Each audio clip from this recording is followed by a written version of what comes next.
It's time to take a look at Pohx's legendary Righteous Fire Chieftain build in Path of Exile's new League 3.27, Keepers of the Flame. And with a fitting name, it only feels right to spotlight this one. So let's have a quick look at the build and all it brings to the table. Now before we do get into it, we're going to keep things relatively simple here because, as you would expect, the build itself has an absolute ton of details for you to dive into, with build variants, equipment, passives, skills and more. Not only that, but Pohx also has his very own website for all the questions you might have about this build, not forgetting his YouTube channel too. So if you do want to explore every inch of how this RF Chieftain build has evolved over the years, there is plenty, and I mean plenty, to sink your teeth into. So what is this build all about then? Well, the Righteous Fire Chieftain focuses heavily on map clear, and it scales incredibly well with monster density thanks to Hinokora Death's Fury. It leans on Fire Trap to deal with single target enemies and handles a wide variety of league mechanics like Harvest, Delirium, Blight, Strongboxes, Heist, Ritual, Expedition and more. So in short, you're going to clear maps super fast, look and feel like a blazing inferno and still have the durability you need to survive. So if you like the idea of lighting yourself on fire to achieve excellent results, this build is literally the build for you. The strengths lie in its super fast map clear on a fairly low budget, which scales further and faster with Ignite Proliferation. It's extremely tanky too, as you get 90% plus resistances, block cap, recovery and glancing blows, and 5+ endurance charges for physical and elemental mitigation, as well as some juicy life regen. It's also limited on button presses and ignores all cold and lightning resistance via stacking fire resistance. Now it doesn't have the most competitive single target DPS in the world and has a bit of a grindy early game whilst you're initially gearing up and getting RF on the go in Act 2. This build also does have somewhat limited scaling and other builds do scale better. However, RF can definitely do all content if you gear it correctly. So of course, Righteous Fire is the central spell in this build, as you probably might have guessed, where you ignite yourself and enemies around you, turning your tankiness into damage. Shield Charge is your mobility tool to dash through packs and engage, and for single target or tougher mobs and bosses you've got Fire Trap.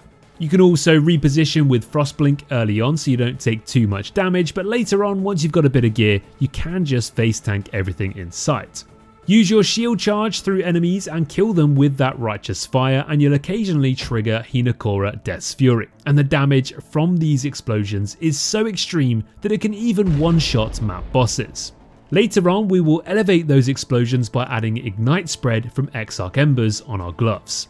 On tankier targets or big packs, we also use Punishment to increase our damage too. And sometimes all you need to do is stand still for a split second to get your Ramako Sun's Light from your Ascendancy and help your RF blitz through entire packs. You can get your first 2 Voidstones from Searing Exarch and Eater of Worlds with some simple rare gear with life and resistance. But Maven can definitely be a bit of a problem for players with this build. That being said, Pohx has killed them all even in solo self-found and has tips for killing these over on his YouTube if you are struggling. Later on, you'll want to incorporate some items such as Cloak of Flame to scale your Ignite from Hinokora Death's Fury alongside providing that much needed physical damage reduction. You'd also aim to grab an Elder Helmet for our Fire Trap. In the early game, you'll make do with Ruby Rings, crafting fire resistance on gear and stacking life and resistances, because remember, you're living in the fire now, so the better your passive mitigation and resistances are, the more this build will tick.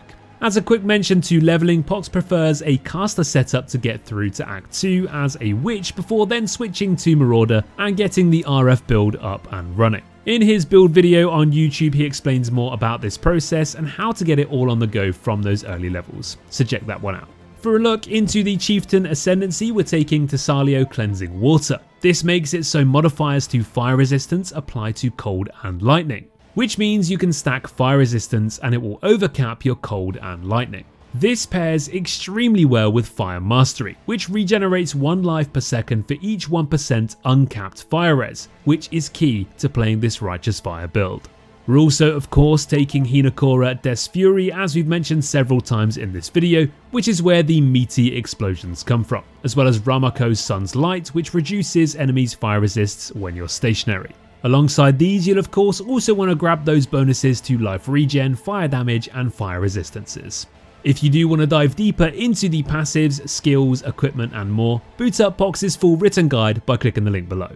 So to wrap it up, the Righteous Fire Chieftain offers a perfect blend of tankiness and fire-fueled destruction. This iconic build is definitely worth trying if you haven't already, and with the sheer amount of effort and detail that has gone into this build over the years, it's hard not to see the appeal. Thanks to Pohx for linking up with us for this one. We are super stoked to have him on board with us for all things Path of Exile, along with our ever-growing team of experts here at Mobalytics. Thank you all for watching, guys, and we'll see you in the next one. Happy grinding.